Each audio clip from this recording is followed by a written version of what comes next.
La cuerda no se deshilachó ni fue cortada, se partió limpiamente, como si hubiera estado pudriendo durante años, aunque el verdugo la había inspeccionado esa misma mañana y la mujer cayó pesadamente sobre la plataforma, jadeando, con el cuello intacto, mientras un silencio absoluto se apoderaba de los casi 300 testigos reunidos, hombres, mujeres y niños que esperaban ver una muerte pública y en su lugar presenciaron algo que no podían explicar.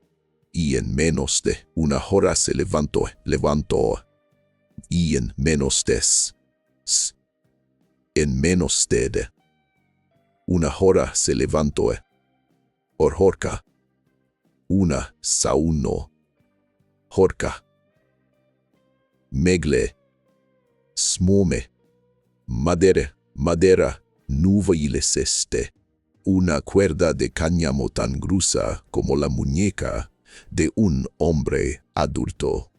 Y cuando volvieron a colocar el nudo alrededor de su cuello, el suelo de madera bajo sus pies se astiló y colapsó antes de que la trampilla pudiera siquiera abrirse, dejándola de pie entre los restos, respirando con calma, mientras las manos del sheriff temblaban tanto que no pudo encender su pipa, y antes del atardecer cada capataz del condado de Talbot se niega a acercarse a ella, y aunque los relojes del condado indican que fue liberada 6 días después, sin que jamás se emitiera un perdón oficial, lo que no explican es por qué 12 hombres que habían construido sus fortunas sobre la brutalidad no pudieron tocar a una sola mujer esclavizada, ni que ocurrió realmente en los días que transcurrieron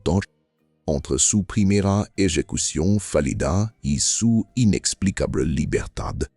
Y antes de concluir con la historia de la mujer a la que llamaban Dina, asegúrate de estar suscrito a Liturgy of Fear, donde traemos las historias más oscuras e inquietantes del pasado de Estados Unidos, aquellas que te obligan a cuestionar todo lo que creías saber sobre la historia, y deja un quimiento diciendo desde qué país o región nos escuchas, porque ahora vamos a revelar lo que ocurrió en esos 6 días que cambiaron para siempre al condado de Talbot, ya que la primavera de Itchenbatbeck lo que Junina llegó con un calor inusual a la costa oriental de Maryland, un calor opresivo que hacía que la ropa se pegara a la piel y volvía el aire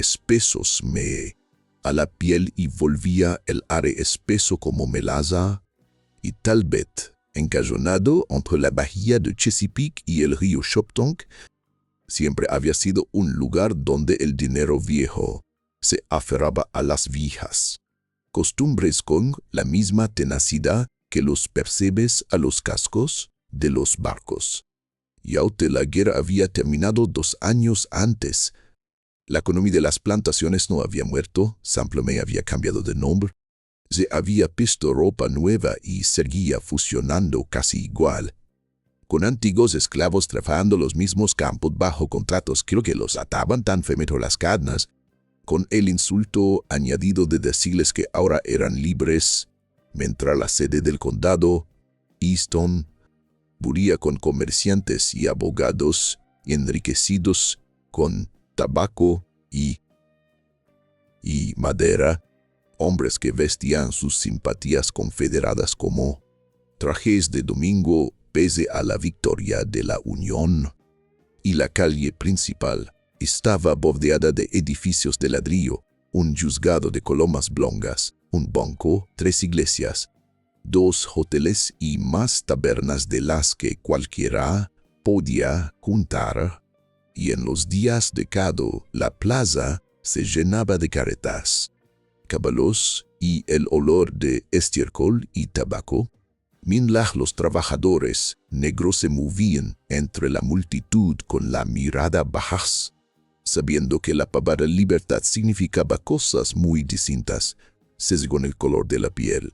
Y a 3 millas al sur de esto se alzaba la finca Hahoff, accessible por un camino de tierra que se convertía en barro con cada lluvia, extendiéndose sobre 800 acres de tierra fértil con campos de tabaco, maíz y trigo hasta donde alcanzaba la vista, dominados por una casa principal de estilo georgiano construida en Ichenchibay-Bayurki, 3 pisos de ladrillo blanqueado, contra ventanas negras y 6 columnas sosteniendo un amplio porche, con una pasarela en el techo desde donde la abuela de Thomas Harrop observaba los barcos que subían por la bahía, y detrás se encontraban la cabaña del capataz, los graneros de tabaco, el ahumadero, la cochera y una fila de 12 cabañas donde vivían los trabajadores, las mismas que antes de la emancipación,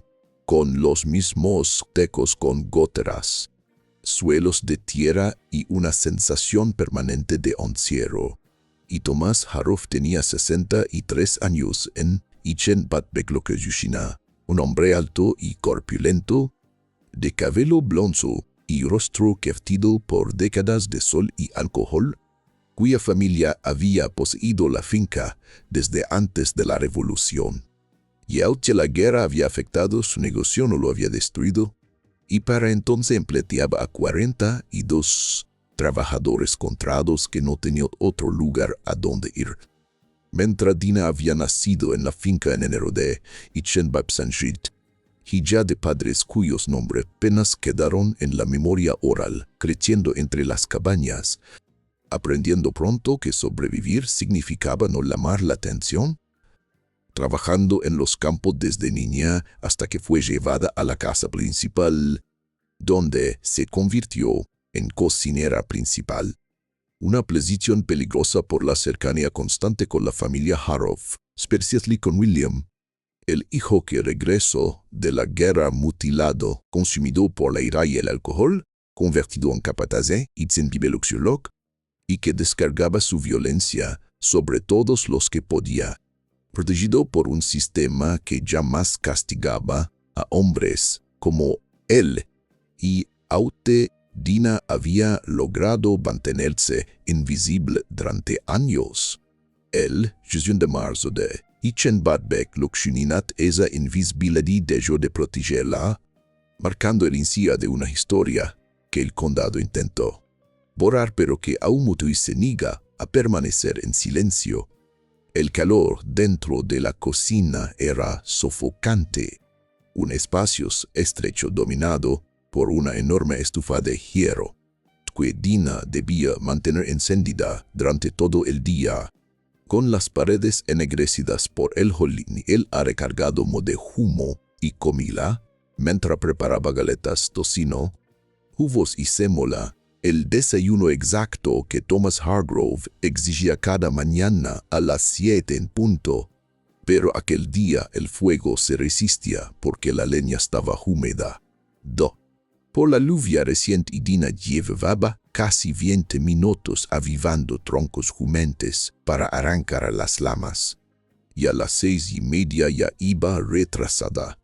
En agua para el café, aún no hervía y ella se movía con rapidez y precisión tratando de recuperar tiempo cuando William Hargrove entró tambaleándose en la cocina. Borracho, no al punto de caer, pero lo suficiente como para tener los movimientos flojos y la mirada perdida. Tras una noche entera bebiendo whisky en la cabaña del capataz. Y lo primero que exigió fue café, inmediato, preguntando a gritos dónde estaba, a lo que Dina respondió, sin levantar la vista, que no estaba listo porque el agua no había hervido, explicándole con calma que el fuego había sido lento esa mañana. Pero William no quiso esperar, gritó que lo quería ya, y cuando ella volvió a decirle que no podía hacer café sin agua hirviendo, ocurrió lo inevitable, al momento que luego se le había discutido en el juicio con versiones distintas. Aunque los hechos esenciales fueron claros, porque William, ebrio, furioso y buscando a quien dañar, le agarró el brazo con fuerza, y Dina reaccionó por instinto. Ese reflejo aprendido tras 36 años esquivando el crótono deseado. Se soltó de golpe. William avanzó para agarrarla de nuevo. Su pie resbaló en el suelo mojado por el agua que Dina había derramado al lavar verduras cerca de la estufa, y cayó violentamente, golpeando la cabeza contra la esquina del giro con un sonido seco, como una fruta aplastándose contra el suelo, quedando inmóvil, con sangre extendiéndose bajo su cráneo y los ojos abiertos sin ver, mientras Dina se quedó paralizada, mirando el cuerpo, el corazón acelerado, la mente en caos, hasta que 3 trabajadores que estaban cerca, 2 mujeres llamadas Sara y Bess que servían en la casa principal y un hombre llamado Tomás que cuidaba los jardines, corrieron al escuchar el golpe y encontraron a Dina de pie junto al cuerpo, pálida, temblando, explicando que él había resbalado tras agarrarla, y Sara y Bess confirmarían después de haberlo visto todo a través de la venta, que William estaba borracho y agresivo y que había sido un accidente puro y simple, pero Thomas Hargrove jamás lo aceptó, porque llevaron a William a su habitación y llamaron al Dr. Vickers, quien en menos de una hora examinó la fractura, la sangre acumulada, la falta de respirar, y declaró que no había nada que hacer.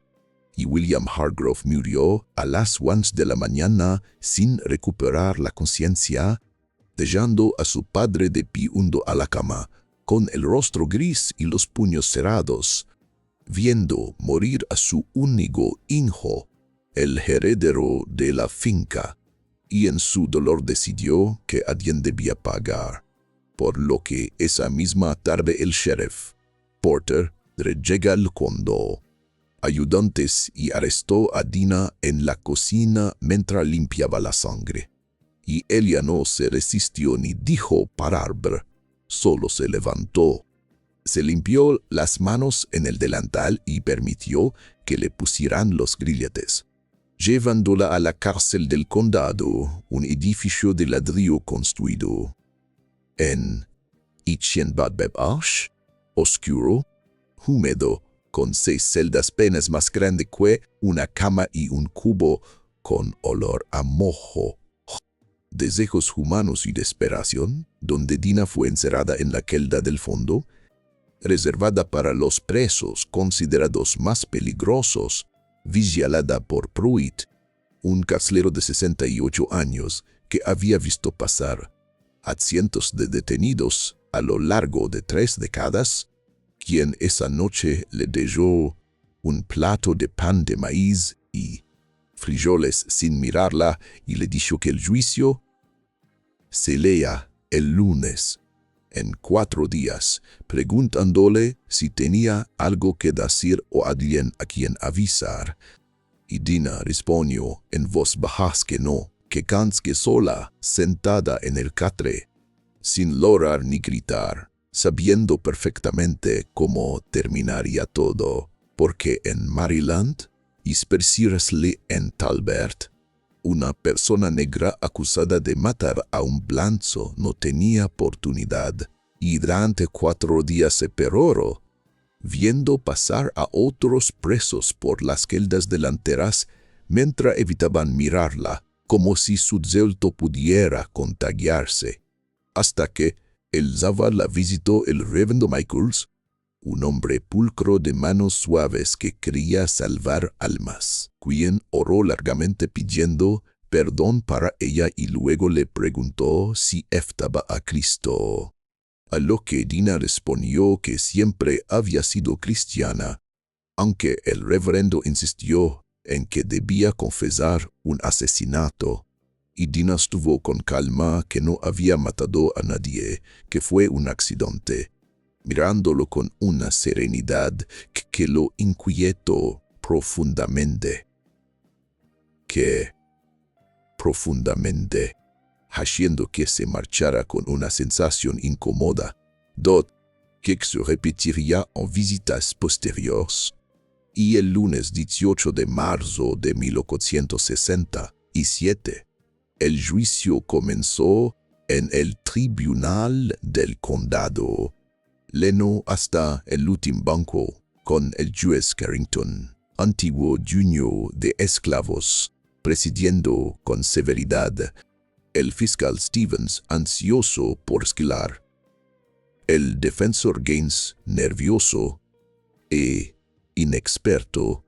Dina sentada inmóvil sin mirar al público ni a los Hargrove vestidos de luto, mientras Thomas testificaba describiendo a su hijo como un héroe amable y culpando a Dina con versiones cambiantes, protegido por un juez que bloqueaba cada intento de defensa, un jurado de 12 hombres blancos observando con simpatía, un médico admitiendo que la herida podía haber sido causada por una caída, y los testigos de Dina afirmando una y otra vez que fue un accidente.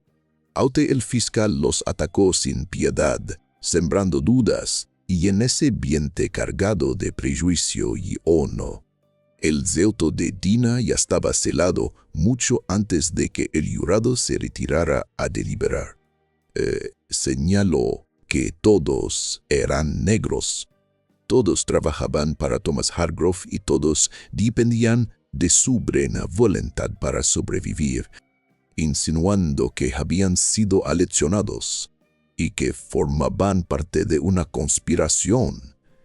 Y cuando terminó de interrogarlos, su testimonio había quedado completamente desacreditado ante los ojos del jurado, mientras Dina nunca subió al estrado porque Gaines se lo aconsejó, sabiendo que cualquier palabra seria retorcida en su contra, así que permaneció en silencio mientras su zelto era decidido por personas que ya habían tomado una decisión antes de que comenzara el juicio, y las instrucciones del juez Carrington fueron breves y calculadas, explicando que el asesinato requería intención, pero que la intención podía inferirse de los actos, recordando que Dina había estado sola con William cuando murió, que tuvo la oportunidad y los medios, y sugiriendo que el testimonio de los testigos negros debería mirarse con desconfianza por su evidente parcialidad, por lo que el jurado deliberó apenas 20 minutos antes de regresar y declarar culpable a Dina del cargo de asesinato, y Carrington la sentenció a morir en la horca, fijando la ejecución para el 2 de abril, dándole a Thomas Hargrove tiempo suficiente para organizar un espectáculo público adecuado, porque aunque los ahorcamientos eran menos comunes tras la guerra servirían, atrayendo multitudes cuando la acusada era negra y la ristinía blanca, y Dina fue devuelta a su celda mostrando la misma calma que había mantenido durante todo el proceso, caminando con la cabeza en alto entre los agentes como si no hubiera esperado otro final, y durante las 2 semanas Xende aguardó la muerte, mientras el carcelero Pruitt le lleva comida sin cruzar para ver. Otros presos pedían ser trasladados porque su presencia los inquietaba y uno de ellos pasó una noche entera gritando sobre demonios y fuego eterno hasta que el sheriff lo liberó antes de tiempo, mientras el reverendo Michaels la visitó 13 veces más repitiendo oraciones y súplicas para que confesara. Y en la última visita, la víspera de la ejecución, le rogó que alzara la salvación porque al día siguiente entraría el juicio de Dios, a lo que Dina respondió con serenidad que estaba en paz con él porque no había hecho nada malo y que el jurado solo había dicho lo que siempre iba a decir. palabras que dejaron al reverendo perturbado y convencido de que había algo antinatural en ella, mientras Thomas Hargrove pagaba la construcción de una nueva horca en la plaza del juzgado y contrataba a un verdugo profesional llamado Cobb, quien aseguraba haber ejecutado a 17 personas sin error y calculó una escalera de 7 pisos para romper el cuello de Dina limpiamente. Y la mañana del 2 de abril amaneció clara y cálida, con más de 300 personas reunidas desde temprano como si asistieran a una feria, comprando limonada y cacahuetes mientras la horca proyectaba sombras largas en el suelo.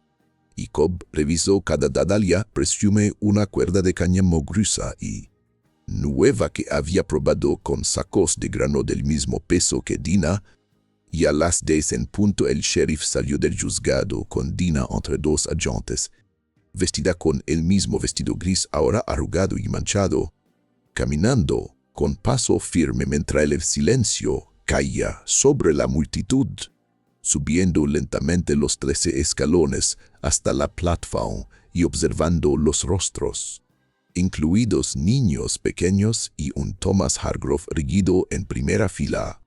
Y tras leerse la sentencia, Cobb colocó el nudo detrás de su oreja izquierda, y cuando intentó cubrirla con la capucha negra, Dina habló con voz clara afirmando que no había matado a nadie y que la verdad nunca les había importado, provocando que Thomas gritara que procederán, y cuando la capucha cayó y el mecanismo se activó, Dina cayó, y la cuerda se rompió con un sonido seco como un disparo, dejándola en el suelo viva y jadeando, con el cáñamo colgando limpio como si hubiera sido cortado, causando pánico y gritos mientras Cobb temblaba, incapaz de comprender lo ocurrido, y el sheriff ordenaba construir otra horca esa misma tarde, llevando a Dina de vuelta a su celda mientras carpinteros preparaban un segundo intento bajo el viejo roble de las Jeffcunis, un árbol que nunca había fallado. Y Cobb inspeccionó varias cuerdas nuevas hasta elegir la más gruesa y resistente, y para las 3 de la tarde la multitud había crecido a casi 500 personas atraídas por rumores de señales y presagios. Y Dina fue llevada de nuevo al lugar con la misma calma inexplicable, subiendo a la plafón improvisada sin resistencia, y esta vez no hubo discurso ni plegarias, solo el nudo colocado apresuradamente y la segla para accionar la palanca. Y cuando el mecanismo se activó, el suelo de madera se astiló con un estruendo brutal, colapsando por completo y lanzando a Dina, al asistente y a 2 carpinteros al suelo entre polvo y fragmentos. Mandran la cuerda intacta oscilaba vacía sobre ellos, y Dina quedó tendida entre los restos, toseciendo, cubierta de polvo, viva una vez más, mientras uno de los hombres gritaba con el brazo roto y la multitud retrocedía aterrada, comprendiendo que aquello ya no era una simple ejecución fálida, sino algo que ninguno de ellos podía explicar ni controlar. Y uno de los carpinteros tenía una profunda herida en la frente de la que brotaba sangre sin control. El otro yacía inconsciente tras haberse golpeado la cabeza con una viga al caer, y Dina apenas presentaba un rasguño en la mejilla. Nada más. Y el silencio que cayó sobre la multitud fue distinto al de antes, pesado, cargado de miedo, porque ahora la gente retrocedía, madres aferrando a sus hijos, hombres persiguiendo nerviosos, hasta que alguien gritó brunería y otra voz, seguro, que el diablo protegía a los suyos. Y Cobb se nude rotundamente a intentarlo una tercera vez, se sacudió el polvo, anunció que había terminado, empacó sus herramientas, cobró su paga de un sheriff porta atónito y abandonó el pueblo esa misma noche, jurando más tarde en Richmond que jamás volvería a acercarse al condado de Talbot ni a sus horcas malditas. Mientras Porter permanecía entre los restos de la plataforma observando a Dina sentada en la tierra con las manos aún atadas y esa mirada firme y flexible que parecía atravesarlo, y la multitud se dispersó deprisa como si temiera estar presente cuando aquello que la protegía decidiera fijarse en ellos. Y finalmente, Porter ordenó llevarla de regreso a la cárcel, y esa noche Thomas Hargrove convocó una reunión de emergencia en su finca con el sheriff, el juez Carrington, el fiscal Stevens y los tres capataces Dutch, Farley y Quinn, reunidos en el estudio revestido de madera entre libros legales y trofeos de caza, con el aire denso de humo y tensión, mientras bebían whisky en silencio, hasta que Hargrove exigió colgarla de nuevo strume cadenas, pero Duchnille con la cabeza advirtiendo que eso solo la estrangularía lentamente, y Carrington se opuso siguiendo que después de lo ocurrido la gente hablaba y un nuevo intento fallido los haría parecer enseñados a algo más grande que ellos. Y cuando Quinn sugirió deshacer de ella en secreto, Porter se ni a convertirse en asesino, proponiendo esperar a que las aguas se calmaran. Y aunque Hargrove afectó a regañadientes, pudo ver el miedo en los ojos de todos, incluso en hombres acostumbrados a la violencia, y la reunión terminó sin acuerdo, con cada uno marcándose apresurado antes de que cayera la noche, dejando a Hargrove solo bebiendo frente al retrato de su hijo, decidiendo que esperaría pero no olvidaría, aunque los planes se desmoronaron pronto porque Dutch renunció al día siguiente para irse a Delaware. Farley lo hizo esa misma tarde alegando enfermedad de su esposa, y Quinn abandonó el condado días después rumbo a Ohio, y en menos de 2 semanas Hargrove se quedó sin capataces, incapaz de contratar reemplazos pese a ordenar sueldos dobles, vivienda y beneficios, porque el miedo se había extendido y los trabajadores notaron el cambio inmediato, trabajando a su ritmo, marcándose sin ser detenidos, mientras la finca se vaciaba y los campos quedaban sin sembrar. Y en la cárcel Dina esperaba, aislada en suso de otros presos, hasta que 6 días después el reverendo Michaels volvió, no para rezar, sino para preguntar qué era ella, recibiendo como respuesta que solo era una mujer inocente. Y cuando ella insinuó que tal vez Dios no quería verla muerta, algo se quebró dentro de él, llevándolo esa misma noche a convencer al juez de liberarla. Ya la mañana siguiente Porter abrió la celda y la dejó ir sin perdón fosiviental ni explicación. Y Dina salió al sol de abril y desapareció sin despedirse, mientras la finca Hargrove se hundía y la historia de la mujer, a la que no pudieron colgar, se extendía por todo Maryland, susurrada como advertencia, como misterio, como recuerdo incómodo de un pasado que se niega a obedecer. Los periódicos finalmente se hicieron eco de la historia, aunque la trataron más como una rareza curiosa que como una noticia seria. The Baltimore Sun publicó una nota breve con el Tundu, la mujer ahorcada 2 veces camina libre, presentándola casi como una anécdota extraña destinada a entretener al lector. The Philadelphia Inquirer fue un poco más lejos y sacó un artículo más extenso, especulando sobre la caña de la cuerda y la consumo defectuosa de la horca, Pero ninguno de los periódicos se atrevió a formular las preguntas más incómodas. ¿Por qué los capataces habían renunciado en masa? ¿Por qué nadie quería volver a trabajar para Hargrove?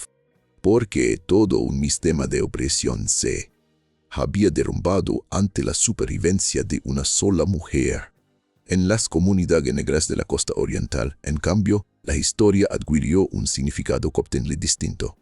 Dinina se convirtió en un símbolo, una prueba viviente de que, a veces, incluso contra toda lógica, la justicia podía abrir paso, o al menos que la injusticia podía fracasar. Su historia comenzó a contarse en iglesias y reuniones familiares, transmitida de padres a hijos, adornada y mitificada con el paso de los años. En algunas versiones, la cuerda se rompía 3 veces.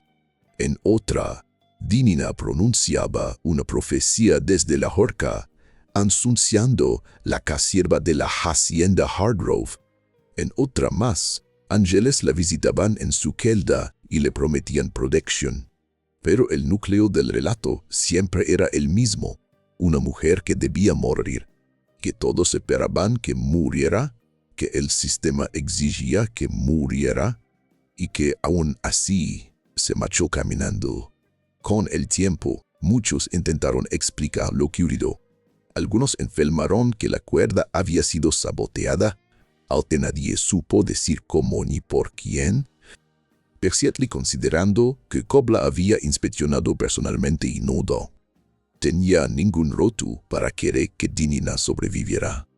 Otros señalaron la mala calidad de la horca, aunque los carpinteros que construyeron ambas criaturas eran hombres experimentados que jamás habían tenido un falo antes ni después. Hubo quienes incluso insinuaron que todo había sido un montaje, que el sheriff Porter había arreglado en secreto la liberación de Dinina porque sabía que era inocente, pero Porter estuvo hasta su muerte en Ichenpadbek Pajkul, que había seguido el procedimiento al pie de la letra y que estaba tan sorprendido como cualquiera por lo sucedido. La teoría más persistente, surada en iglesias y tiendas rurales, era que Dinina había sido protegida por algo que iba más allá de la comprensión humana.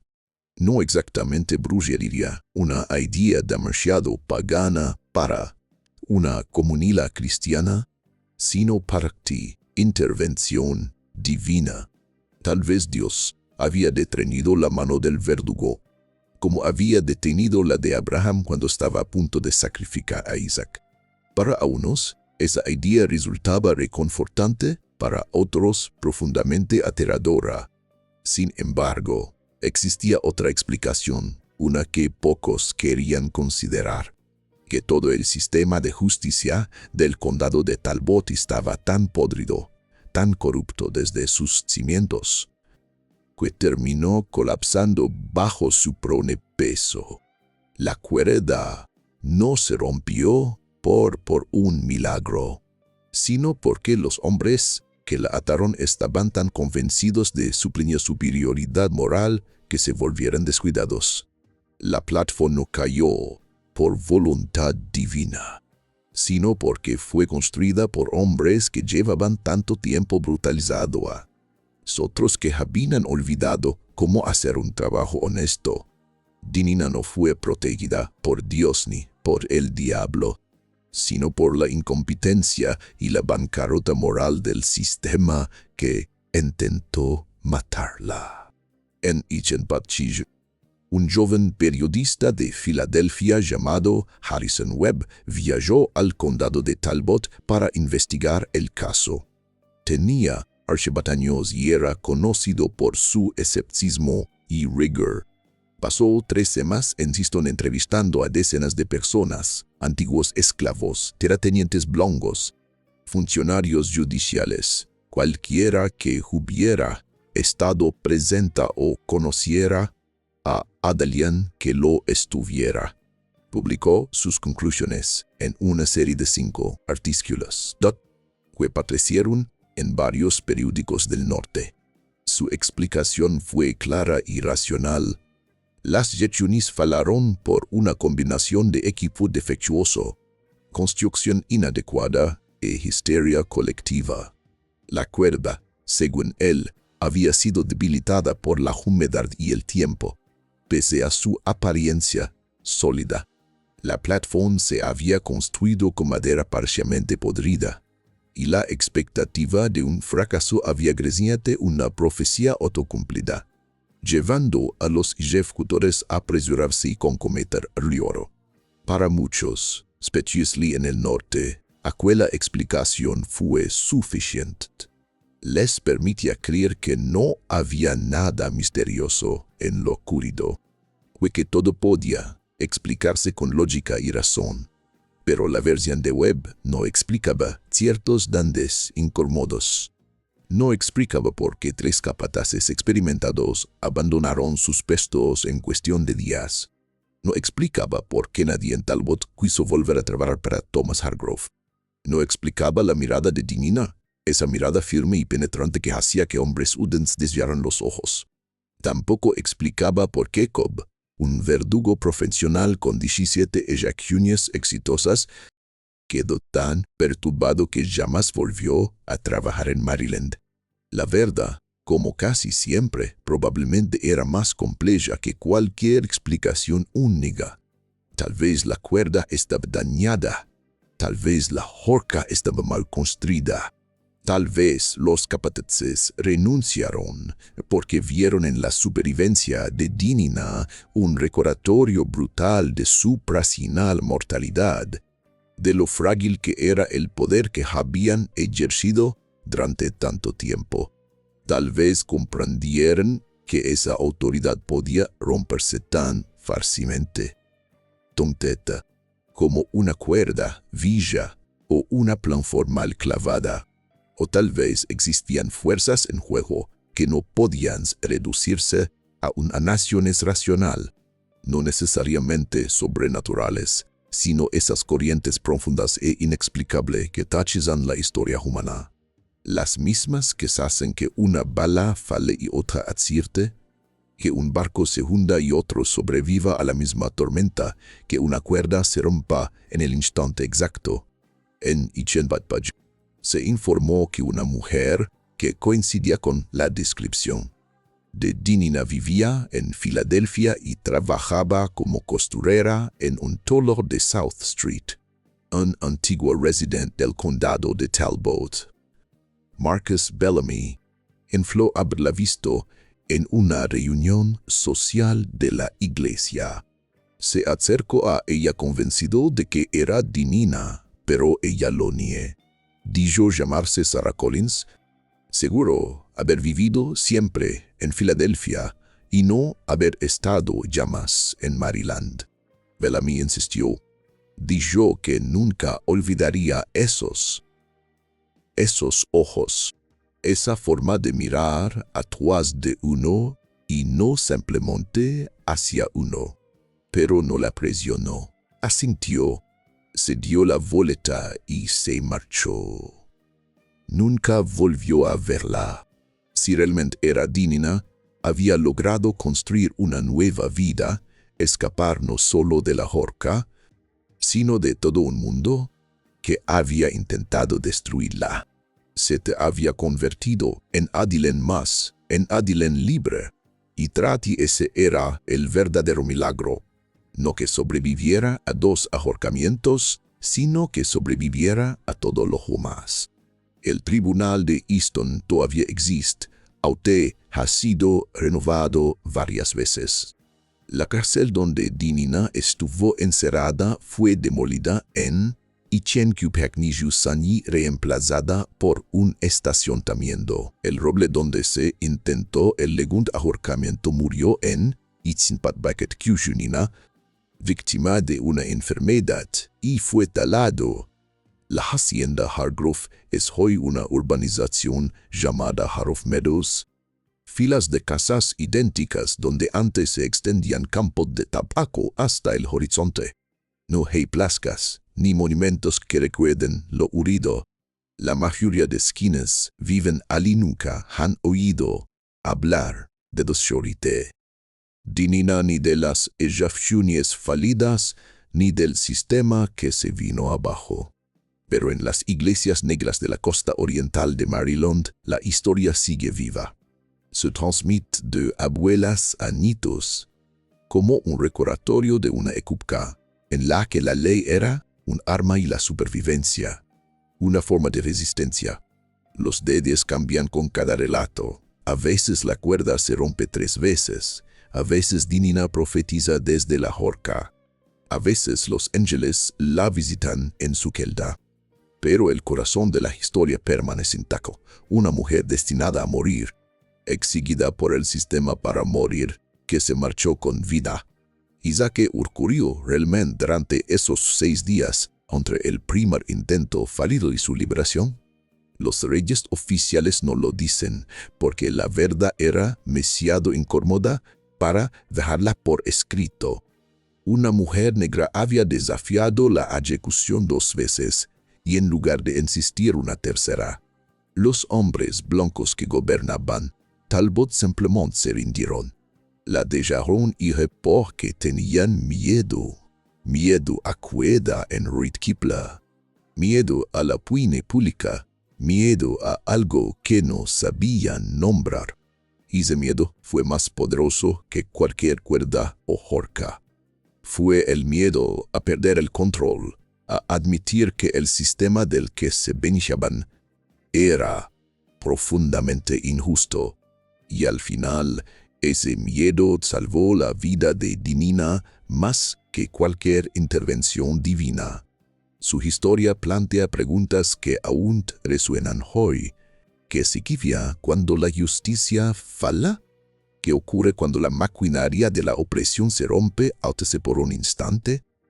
¿Y qué clase de fortaleza se necesita para subir 2 veces a una horca y salir caminando? Tal vez nunca sepamos qué pensaba Dinina mientras esperaba la casiera con la soga al cuello. Tal vez nunca sepamos si creía que sobreviviría o si simplemente evitó su deceso con una dignidad que sus verdugos jamás comprenderían. Pero si sabemos esto, sobrevivió contra toda probabilidad, contra toda expectativa, contra un sistema diseñado para aplastar a personas como ella. Sobrevivió, y a veces sobrevivir es la mayor victoria de todas. ¿Qué crees que pasó con Dinina después de su liberación? ¿Y si piensas que los ahorcamientos fallaron por fallas técnicas o que hubo algo más en juego? Déjanos tu teoría en los comentarios. Si esta historia te resultó tan inquietante como a nosotros, dale like y suscríbete a Rito del Tema para descubrir más relatos olvidados del pasado oscuro de Estados Unidos. Comparte este video con alguien que aprecie los misterios históricos más perturbadores. El pasado guarda más secretos de los que imaginamos, y aquí estamos para desenterrarlos, una historia a la vez.